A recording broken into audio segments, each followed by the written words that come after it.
10 करोड़ का घर बनाने के लिए संपत्ति है, और जिन बच्चों को गोद ले लिया उन बच्चों को स्कूल फी देने के लिए संपत्ति नहीं है आपके पास। मेरे ऊपर के बारे में खेसारी मनहानि का केस करेंगे। अगर कुबत है ना तो ठोकरे के लिए बोल दीजिए ना।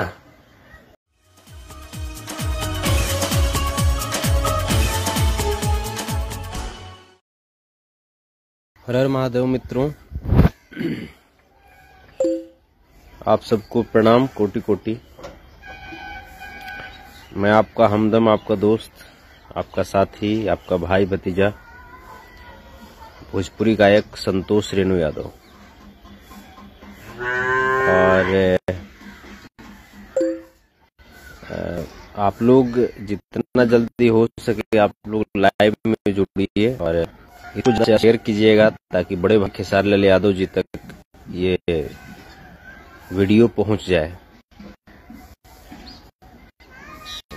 आज मैंने एक वीडियो देखा, हालांकि कहीं न कहीं इसकी जो जानकारी थी वो मुझे बहुत दिन पहले भी बड़े भैया अखलाक खान जी अवगत करा रहे थे, लेकिन बार बार ये सोच करके हम लोग चुप हो जाते थे, चाहे तो अखलाक भैया हों या मैं भी बार बार इस बात को लेकर के चुप हो जाता था कि एक कलाकार का ही पर्दाफाश क्या करूं। चूंकि मैं भी एक कलाकार हूं, वो भी एक कलाकार है और उसमें भी सीनियर कलाकार है। तो जैसे आज मैंने देखा बड़े भैया अखलाक खान जी को शहीद अमरजीत जी के घर जाकर उनके बच्चों से मिले और उनके बच्चों की जो वर्तमान की जो स्थिति है, उनके हृदय में जो पीड़ा है, उसे रूबरू कराया उन्होंने। इस पे बहुत सारे लोग उनको भला बुरा कहेंगे। जो खेसारी लाल यादव जी के जो लोग हैं वो अखलाक जी को भला बुरा कहेंगे, लेकिन भला बुरा कह देने से किसी को सच्चाई छुप नहीं जाती। सच्चाई कभी भी सामने आती है और छत पे चढ़ करके बोलती है। ये बात आप लोगों को पहले भी मालूम है। तो मैं आपको जानकारी के लिए मैं बता दूं कि गुजरात हिंसा में 2018 में गया के कोच के रहने वाले अमरजीत जी उस हिंसा का शिकार हो गए थे और अपनी जान गंवा दिए थे। उसके बाद बड़े भाई खेसारी लाल यादव जी को लारी में प्रोग्राम करना था, जो कि वहां से जो घटना, जो कोच है अमरजीत जी के जो घर है वहां से करीब करीब 10-12 किलोमीटर 15 किलोमीटर की दूरी पर पड़ता है। तो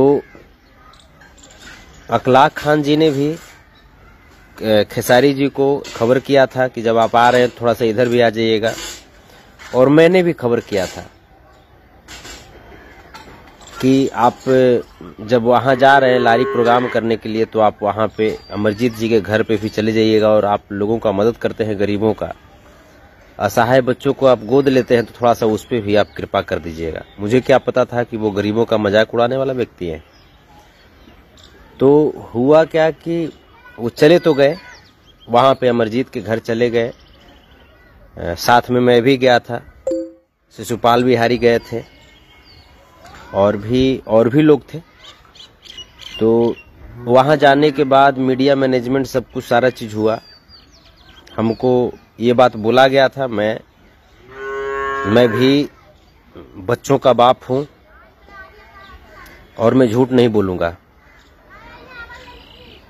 मुझे ये बात बड़े भाई साहब ने कहा था कि देख लेना मीडिया उडिया सब कुछ वहाँ पे प्रॉपर है ना। तो मैंने कुछ लोगों को मैंने कहा था कि जैसे मीडिया उडिया का भी अरेंजमेंट कर दीजिएगा। मुझे ये नहीं पता था कि ये किस व्यू से कह रहे हैं। मुझे ये नहीं पता था कि बड़े भाई साहब किस व्यू से कर रहे हैं कि हाँ मीडिया का अरेंजमेंट है या नहीं। खैर जो भी हुआ वहाँ पे सब सारा चीज़ वहाँ पे गए, जा कर के बच्चों को उन्होंने कहा कि मैं गोद लूँगा। मेरे सामने की बात है ये, या तो वीडियो भी आपने देखा होगा, वीडियो तो झूठ नहीं बोलेगा ना। हो सकता है कि संतोष रेणुआ झूठ बोलते, लेकिन वीडियो तो झूठ नहीं बोलेगा। तो वहाँ पे उन्होंने कहा कि मैं इन बच्चों को गोद लेता हूँ, और मेरे सामने की बात है, उन्होंने कहा था कि आपको इसके उनके दादाजी को बोले थे, अमरजीत जी के पिताजी को, कि इन बच्चों के लिए आपको टेंशन लेने की जरूरत नहीं है, आपको जहाँ पे हिंदुस्तान के किसी भी हॉस्पिटल में पढ़ाना है आप हमको बता दीजिएगा, हम पढ़ा देंगे वहाँ पे।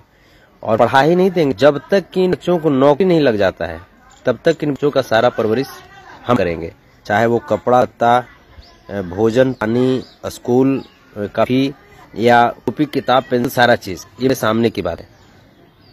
इतना कह देने के बाद जाहिर बात है कि किसी का भरोसा बंध जाता है, किसी गरीब आदमी को तिनके का सहारा हो जाता है। लेकिन वो आदमी इतना कह के पब्लिसिटी तो बटोर ली है, उसके बाद चले गए तो उन बच्चों का एडमिशन तो हुआ। एडमिशन के बाद अब यही समझ जाइए कि अगस्त 2019 तक का ही पेमेंट अभी तक स्कूल फी दिया गया है। आप इस चीज को समझिए। और उसमें भी बहुत बड़ा स्कूल में भी बच्चा नहीं पढ़ रहा है। उनके गार्जियन ऐसा नहीं कि उनको आप बोल दिए कि ठीक है इसको हम हिंदुस्तान के किसी भी स्कूल में आप एडमिशन कराइए, हम पढ़ाएंगे, तो वो लोग बहुत महंगा स्कूल में करा दिए। ऐसी भी बात नहीं है। उस बच्चे का एडमिशन टेकारी में हुआ है, गया टेकारी में। अब उसके बाद क्या है कि ये जैसे उन बच्चों से मैंने इतनी दूरी बना लिए हैं कि अगस्त 2019 तक ही स्कूल का पेमेंट हुआ है। कल उस बच्चे का आज संडे है ना, यानी कल 8 तारीख यानी मंडे को उनका एग्जाम है, और उस समय से लेकर के स्कूल फी लटका हुआ है, जिसके वजह से उनको एग्जाम में नहीं बैठने दिया जा रहा है। अब इसको क्या कहिएगा, हम तो बहुत सारा चीज दबा करके रखे हुए थे। जितने भी जो लोग हैं जो ऐसा कहते थे कि आप पीछे पड़े हुए हैं खेसारी लाल यादव जी के, अब आप बताइए कि मैं खेसारी लाल यादव जी का मैं पक्ष लूं या मैं उन बच्चों को मैं न्याय में दिला पाऊं, उन बच्चों की जो पीड़ा है मैं उसको मैं समझ सकूं। मैं क्या करूं? इस चीज को अब तो नहीं ना कहिएगा आप लोग कि हाँ आप खेसारी लाल यादव जी का कुछ बुराई कर रहे हैं, क्योंकि मैं बुराई नहीं कर रहा हूँ। वो गोद लेते हैं ये अच्छी बात है, उनके हृदय में दया है ये अच्छी बात है, लेकिन वो दया चंद सेकंड तक नहीं होनी चाहिए ना। वो दया सिर्फ पेपरबाजी के लिए नहीं होना चाहिए ना, वो दया सिर्फ मीडियाबाजी के लिए नहीं होना चाहिए ना। वो हृदय में ओरिजिनल दया होना चाहिए। ओरिजिनल एक ममत्व जो होता है, ममता जो होता है गरीबों के प्रति, वो चीज झलकना चाहिए कि नहीं झलकना चाहिए। आज उन बच्चों को आपने सपना दिखा दिया कि आप यहाँ पे पढ़ो, ऐसे करो, वो करो। आज उस बच्चे को स्कूल से मान लीजिए कि स्कूल के एग्जाम में बैठने से मना किया जा रहा है, रोका जा रहा है पैसे की वजह से। तो क्या आप क्यों किसी को सपना दिखाते हैं? आप जो बोलते हैं, मैं ये बात मैं बता रहा हूं कि सीरियसली मैं बोल रहा हूँ। जो लोग भी अगर जिनको भी बुरा लगेगा, मैं किसी को मैं बद्दुआ नहीं देता हूँ, लेकिन अगर जिनको भी बुरा लगेगा और जो भी अगर इस मैटर के बाद भी अगर पक्ष लेते हैं उस आदमी का, तो मैं कहूँगा कि आपके भी घर में भगवान आपके गार्जियन का साया छीन ले। उसके बाद एहसास होता है कि जब गार्जियन का साया छीना जाता है और उसके बाद अगर कोई आपको बोलता है कि मैं तुमको सपोर्ट करूंगा, मैं ये करूंगा, वो करूंगा, मैं तुम्हें गोद ले लिया, और उसके पास कैपेसिटी रहते भर में जब नहीं करता है। ऐसा तो नहीं, खेसारी जी के पास जब कैपेसिटी नहीं होता, अभी मान लीजिए उनके पास कैपेसिटी नहीं होता, तब हम ये चीज नहीं बोलते कि चलो भाई उसके पास खुद ही कैपेसिटी खत्म हो गया है, तो यार क्या कहना है, हटाओ। 4 करोड़ का घर बनाने के लिए है संपत्ति, 10 करोड़ का घर बनाने के लिए संपत्ति है, और जिन बच्चों को गोद ले लिया उन बच्चों को स्कूल फी देने के लिए संपत्ति नहीं है आपके पास। जिन बच्चों को गोद ले लिया उनकी पीड़ा को समझने के लिए संपत्ति नहीं है। और बिल्कुल सही कहा, ये अखलाक खान भैया ने बिल्कुल सही कहा कि आपको पूरी इंडस्ट्री से बात करने के लिए काजल राघवानी अगर 2 दिन बात नहीं की तो काजल राघवानी का नाम लेने के लिए स्टेज पे कोलकाता में आपके पास टाइम है। अगर अक्षरा सिंह बात नहीं करे तो उनका टाइम लेने के लिए, उनका नाम लेने के लिए आपके पास टाइम है। पवन सिंह अगर कुछ ये कर दिए तो उनका नाम लेने के लिए आपके पास टाइम है। इवन रितेश पांडे, समर सिंह, संतोष रेणु भी अगर कुछ बोल दे तो उससे आपको 28 मिनट 33 सेकेंड अपनी स्टारडम, मैं स्टार हूं, मैं सुपरस्टार हूं, ये बताने के लिए टाइम है आपके पास। उन बच्चों के लिए आपके पास 1 मिनट का टाइम नहीं है जिन बच्चों को आपने गोद लिया। कि मैं तुम्हारा मामा हूं, मैं मामा बनकर के तुम्हारा मैं पालन पोषण करूंगा क्या? बताइए बताइए, क्या उनके लिए समय नहीं है? जब ऐसा समय नहीं है तो फिर आप किसी को क्यों झूठा आप सपना दिखाते हो? क्यों दिखाते हो झूठा सपना? अखलाक खान जी, बड़े भाई साहब का मैं कोटि कोटि में धन्यवाद मैं करना चाहूंगा। अखलाक भैया, आपको धन्यवाद कि आपने इस सच्चाई से पर्दा उठाया और पूरी दुनिया के सामने खेसारी लाल यादव का ओरिजिनल चेहरा आपने लाया, उन बच्चों की पीड़ा को आपने दिखाया। मैं इस बात से सहमत हूं कि कभी भी अखलाक खान जी खेसारी लाल यादव जी के नेगेटिव पक्ष को नहीं दिखा रहे थे, बल्कि उन बच्चों की पीड़ा को दिखा रहे थे। वो कि देखिए वो बच्चा कितना पीड़ा में है। और जाहिर सी बात है कि ये मगध की बात है।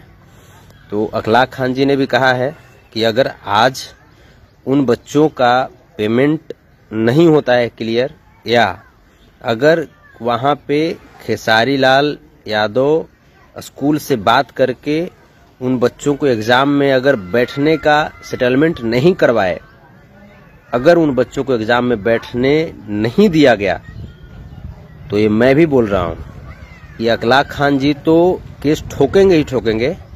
खेसारी लाल यादव जी, आपके ऊपर मैं भी FIR करूंगा, क्योंकि ये बात मगध की है ना, ये बात मगध की है और मगध हमारी धरती है।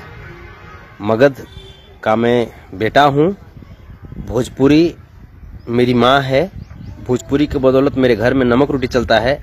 लेकिन आप छपरा सिवान गोपालगंज में करते हैं, चलिए कोई बात नहीं, वहाँ के लोग को क्या लगता है क्या नहीं लगता है, ये इससे मुझे कोई लेना देना नहीं है। लेकिन आपने मगध में आकर के और मगध के लोगों को आपने छला है, मगध के बच्चों को आपने छला है, ये बर्दाश्त नहीं हो सकता। और मैं केस ठोकूंगा। अगर उन बच्चों को, मैं भी जाऊंगा उनके घर। मुझे ये नहीं पता था कि इतनी भयावह स्थिति है। मुझे तो लगा था कि कम से कम स्कूल फी दे रहा होगा आदमी, मुझे लगा कम से कम स्कूल फी दे रहा होगा, कम से कम बच्चों को पढ़ने में प्रॉब्लम नहीं हो रही होगी। लेकिन ये आदमी, अरे यार, झंडी मुंडी पखंडी हो क्या यार? आप क्या हो आप? हम लोग तो मान लो कि चलो भाई, हम लोग अपने खुद में बोलते हो मैं ये हूं, मैं वो हूं, ऐसे हूं, वैसा हूं, तो हो तो यार कम से कम जुबान की भी वैल्यू होनी चाहिए ना। हम लोग तो भाई गरीब आदमी हैं, हम लोग गरीब आदमी हैं, जो हमसे बन पाता है चलिए भाई, हम शरीर लेके ही हम हाजिर रहेंगे। हम स्कूल, आज हम बात करके स्कूल में भी बात करेंगे और बात करके जो हमसे बन पड़ेगा, चाहे आर्थिक रूप से हो, शारीरिक रूप से हो, या जो भी हो, तन मन धन जैसे भी हो, जितना तक मैं सक्षम हूं। मैं ये नहीं कहता हूं कि मैं गोद लेता हूं, मैं ये करता हूं, वो करता हूं, लेकिन हाँ, जितना तक एक पेंसिल का ही अगर मेरे में होगी क्षमता, तो एक पेंसिल मैं दूंगा उन बच्चों को। क्योंकि वो बच्चे कहीं ना कहीं समाज के बच्चे हैं, और वो जो बच्चे हैं कहीं ना कहीं आज अगर उनका मनोबल हम तोड़ देते हैं तो हमारा एक समाज का एक बच्चा, एक भविष्य का मनोबल टूट रहा है। और ये बड़बोलेपन मैं नहीं करता हूं। एक लिखते हैं कि मेरे ऊपर के बारे में खेसारी मनहानि का केस करेंगे। अगर कुबत है ना तो ठोकरे के लिए बोल दीजिए ना। अगर खेसारी के अंदर कुबत है ना, वहां तो फी तो दिवा ही नहीं रहा है, मेरे ऊपर मनहानि का केस ठोकेंगे, ठोकवाइए ना, ये ठोकवाइए अगर कुबत है तो। तो ये जो सिर्फ जो बातें हैं, ये बातें, ये ढकोसले वाली बातें मैं भी बर्दाश्त कब तक कर रहा था, मैं बर्दाश्त तब तक कर रहा था जब, ठीक है यार आप हमें दो बात बोल रहे हो लेकिन आप कहीं ना कहीं गरीबों की मदद कर रहे हो, वहां पे मैं चुप रहता, क्योंकि कहीं ना कहीं मैंने भी गरीबी देखा है। तो लेकिन एक तो यार आप ढकोसला भी कर रहे हो, दूसरे गरीबों का आप से किसी के गरीबी का आप मजाक उड़ा रहे हो, क्या है यार, क्या है? इतना गरीब सस्ता हो गया है, इतना सस्ता हो गया है गरीब। और किसी का माँ बाप अगर से जैसे शहीद हो गए, किसी के माँ बाप अगर चले गए असामयिक इस दुनिया से, तो आप उनके बच्चों को आप ये करोगे, मजाक उड़ाओगे। ये बहुत गलत बात है बड़े भाई साहब, ये बहुत गलत बात है। और इसके लिए स्पष्ट रूप से, जैसा कि बड़े भाई अखलाक खान भैया ने भी कहा है, FIR होगी। अगर आप नहीं सुधरते हैं, आप जा करके उन बच्चों को देखिए, आप देखिए उन बच्चों को, उन बच्चों की एग्जाम नहीं रुकनी चाहिए। अगर उन बच्चों का एग्जाम रुक गया, मैं इतने लोगों के सामने में बोल रहा हूं, अगर उन बच्चों का एग्जाम रुक गया, आप कितने, कहां पे कितना बच्चा को गोद लिए हैं ये मुझे नहीं पता, आप कितने बच्चों में अरबों खरबों खर्च कर रहे हैं कि आप पूरा वर्ल्ड आप मुकेश अंबानी के जैसा आप हो गए हैं, हमको नहीं पता। लेकिन आप इस बच्चे को मेरे सामने आप गोद लिए हैं, मेरे सामने आपने गोद लिया है इस बच्चे को। तो अगर इस बच्चे को अगर प्रॉब्लम हुआ और नहीं, तो फिर आप लाइव में आकर के आप बोलिए, आप एक्सेप्ट कीजिए, आप माफी मांगिए, आप पूरी जनता जनार्दन से, उस मृत आत्मा से आप माफी मांगिए, अमरजीत से, उन बच्चों से माफी मांगिए, आप बोलिए। फिर हम लोग जहां से होगा, जहां से भी होगा, हमसे 5 रुपया होगा 5 रुपया करेंगे, 10 रुपया होगा 10 रुपया का करेंगे, जो भी हो, जो भी बन पड़ेगा करेंगे। मजाक उड़ाओगे आप गरीबी का किसी के? क्या समझते हो अपने आप को? आप लोगों को मूर्ख बनाते रहना। आप छपरा सिवान गोपालगंज में यहाँ पे अगर मूर्ख बनाने की कोशिश किया आपने, बहुत भारी पड़ जाएगा आपको। गरीबी का आप मजाक उड़ाओगे, शर्म नहीं आता है? आप किसी बिल गेट्स और किसी टाटा अंबानी के घर में पैदा हुए हो क्या? खुद बोलते हो कि लिट्टी चोखा हम बेचते थे, कहाँ चला गया आपका? सिर्फ नौटंकीबाजी करते हो कि हम लोगों का गोद लेते हैं। ये नौटंकीबाजी नहीं चलेगा। आपने गोद लिया है तो गोद लेने की जो परंपरा जो होती है, उसकी जो रिस्पॉन्सिबिलिटीज जो होती है, आप उसका वहन कीजिए। और उस बच्चे को कल किसी भी स्थिति में आप स्कूल में आप बात कीजिए, आप स्कूल में बात करके उस बच्चे को परीक्षा में बैठने की व्यवस्था करवाइए। ऐसा ना हो जाए कि उन बच्चों को परीक्षा से वंचित कर दिया जाए और तब जाकर के उन बच्चों का मनोबल टूट जाए। ऐसा नहीं होना चाहिए। और इस तरह की चीज कभी भी भविष्य में, खास करके मगध में नहीं कीजिएगा। मगध में अगर अच्छी बात है, आप आए मगध में, आइए, गाइए, एंटरटेन कीजिए लोगों को। मगध के लोग से आप प्यार पाइए, मगध के लोग भी आपको बहुत प्यार करते हैं यार। लेकिन ये मत कीजिए ना कि हाँ मगध के लोगों को आप छला कीजिए, नहीं, छलिए नहीं। किसी को गोद लेकर के ये मत कीजिए। और जो भी लोग जो उल्टा पुल्टा अगर बोल भी रहे हैं, तो मैं बता देता हूँ स्पष्ट कि जो ये वो केस है ना मेरा, ये भी हिलेगा नहीं तुमसे। मैं स्पष्ट में बोल दे रहा हूँ। अपने आका को बोल देना जिसके लिए तुम बोल रहे हो, कि उनको अगर इस तरह की चीज, अगर किसी को गोद लेकर के अगर उसके गरीबी का मजाक उड़ाएंगे तो ये बर्दाश्त नहीं होगा। मैं सम्मान करता हूँ उनका, सीनियर है, मैं सम्मान करता हूँ उनका। और कितना भी कुछ होगा, ऐसा नहीं कि मैं अपशब्द में बोल दूंगा, मुझे अपशब्द भी नहीं बोलना है। लेकिन हाँ, मैं सभ्यता और संस्कृति में रहते हुए मैं बिल्कुल स्पष्ट में बोल दे रहा हूं कि अगर कभी भी गरीबों का मजाक उड़ाएंगे आप, तो बर्दाश्त नहीं किया जाएगा। आप अगर गोद लिए हैं तो आप उसकी परवरिश कीजिए। आप उन बच्चों का मनोबल नहीं तोड़ सकते हैं। आपने ही कहा था ना कि हिंदुस्तान के किसी भी स्कूल में एडमिशन करवाइए। उन्होंने बहुत महंगा स्कूल में तो एडमिशन नहीं करवाया है उन्होंने। फिर आप उसके फी आप उसके फी नहीं दे रहे हैं। फीस नहीं देने की वजह से वो बच्चा इसमें नहीं बैठ पा रहा है, एग्जाम में नहीं बैठ पा रहा है। ये क्या है यार? ये क्या है ये सब?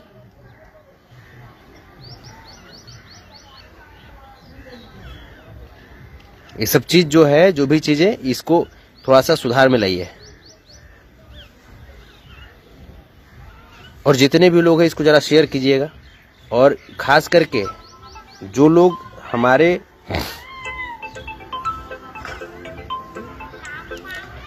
हमारे लाइव को जो यूट्यूब पे डालते हैं, मैं उनमें बंधुओं से मैं कहना चाहता हूँ, आप यूट्यूबर हैं, ये बहुत अच्छी बात है।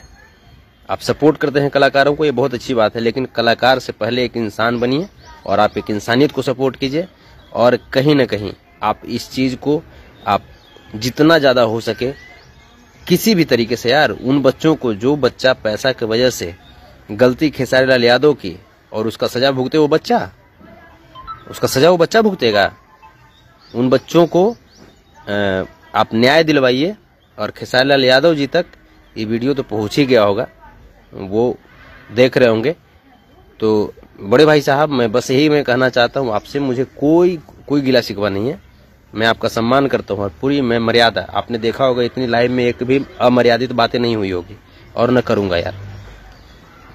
तो बस एक ही चीज कि आप गोद लिए हैं, आप उसको पहले देखिए। वो बच्चा स्कूल की जो फी है वो जमा नहीं हुए, जिसके वजह से उसको परीक्षा में बैठने से वंचित किया जा रहा है। आप इस चीज को समझिए और समझते हुए थोड़ा सा उस पर देखिए।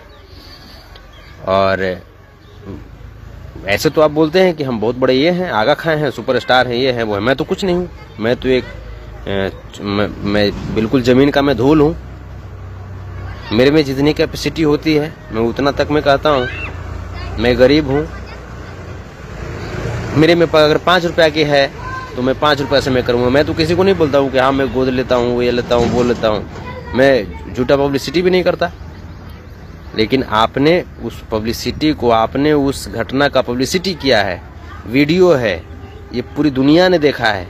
तो आपका कर्तव्य ये भी बनता है कि हाँ उन बच्चों की पीड़ा को समझिए। और उन बच्चों की पीड़ा को समझ करके, अभी शिशुपाल जी लाइव में जुड़े हैं। क्या शिशुपाल जी वहाँ पे आप भी थे घटना में, आप भी गए थे खेसारी लाल यादव जी के साथ में? क्या सच्चाई है कि नहीं है कि उन बच्चों को इन्होंने बोला था कि नहीं बोला था कि हाँ जब तक ये इन बच्चों को नौकरी नहीं लग जाएगी तब तक मैं इन बच्चों का पालन पोषण करूंगा और 1 रुपया के लिए भी किसी का मोहताज नहीं होना पड़ेगा। यार जब कैपेसिटी नहीं होती है तो फिर क्यों आप बोल देते हैं? क्यों किसी को आप आशा बंधा देते हैं? क्यों गरीबी का मजाक उड़ाते हैं आप? जब गरीबी का मजाक उड़ाते हैं तो जब गरीब लोग जब टाइट हो जाएगा ना तो फिर औकात हाथ में आएगी आपकी। और चलिए, मैं विशेष नहीं, चलिए जो भी है। लेकिन हाँ एक बात मैं फाइनली मैं लास्ट में मैं बोल दे रहा हूँ कि जो भी लोग इस वीडियो को देख रहे हैं, अगर आप खेसारी जी के फैन हैं, फिर भी मैं आपको बोल रहा हूँ, मैं सम्मान पूर्वक मैं आपको बोल रहा हूँ कि इस वीडियो को जितना ज़्यादा हो सके आप फैला करके और बताइए लोगों को, उन बच्चों की पीड़ा को समझिए और उन बच्चों को न्याय दिलवाइए। खेसारी लाल यादव ऐसे कितने लोगों को यार गोद लेकर के, कितने लोगों को गोद लेकर के इस तरह से तड़पाया होगा यार। ये तो थैंक्स अखलाक खान भैया का कि कम से कम उन्होंने सच्चाई से पर्दा उठाया और उन बच्चों की पीड़ा को लोगों के सामने जग जाहिर किया। बहुत बहुत धन्यवाद आपका। और जो भी होगा मैं देखता हूँ, मैं भी वहाँ पे जाऊँगा। मैं अमरजीत जी के, स्वर्गीय अमरजीत जी के घर पे मैं जाऊँगा और मैं उनके जो बच्चे का जो स्कूल है, मैं उनके स्कूल में भी मैं देखता हूँ, मैं कांटेक्ट करने की मैं कोशिश करता हूँ। जो मेरे से बन पड़ेगा यार, मैं खुद ही, मैं गरीब आदमी हूँ, मेरे पे खुद ही यार लेन देन होता है बहुत सारा, गरीब आदमी का आप जानबे करते हैं जिंदगी। लेकिन फिर भी जो भी बन पड़ेगा मेरे से, मैं जो भी बन पड़ेगा मैं देखता हूँ उसको। और चलिए, आप सबका बहुत बहुत धन्यवाद, आपने लाइव में इतना समय दिया। चाहे आप किन्हीं के फैन हो, आपने कम से कम ध्यान देकर के सुना तो यार इतना। चलिए, कोटि कोटि प्रणाम आपका, आपका भाई संतोष रेणु यादव। और थैंक्स अखलाक खान जी, जो आपने इस पर्दा का जो रहस्य था, पर्दा के अंदर का, उसको आपने जग जाहिर किया। और मैं अमरजीत जी के बच्चे से मैं कहना चाहूँगा कि बाबू हिम्मत मत हारिएगा। क्या कीजिएगा, दुनिया है और दुनिया में भांति भांति किस्म के प्राणी होते हैं और उसी में से एक प्राणी आपने देख भी लिया। लेकिन चलिए, फिर भी उम्मीद है, अभी भी उम्मीद है कि वो वहाँ जो मैटर है उसको सॉर्ट आउट करेंगे, फी का मैटर, और उसको उस बच्चे को जो उसका हक है, जो उसका शिक्षा का जो अधिकार है उसको, और ऐसा नहीं कि वो बच्चा बुलाने गया था कि आप आकर के मुझे गोद लीजिए, नहीं, इन्फॉर्मेशन दिया गया था। इन्फॉर्मेशन अखलाक खान भैया ने भी दिया था, इन्फॉर्मेशन हमने भी दिया था, तो उस पे और रिक्वेस्ट किया था कि भैया थोड़ा सा अगर देख लीजिएगा अगर हो सके तो मीडियाबाजी तो सब कुछ आपने किया, तो थोड़ा सा देख लीजिए उन बच्चों, आपके लिए छोटी सी बात है, कोई बड़ी बात नहीं। चलिए, बहुत बहुत धन्यवाद, प्रणाम।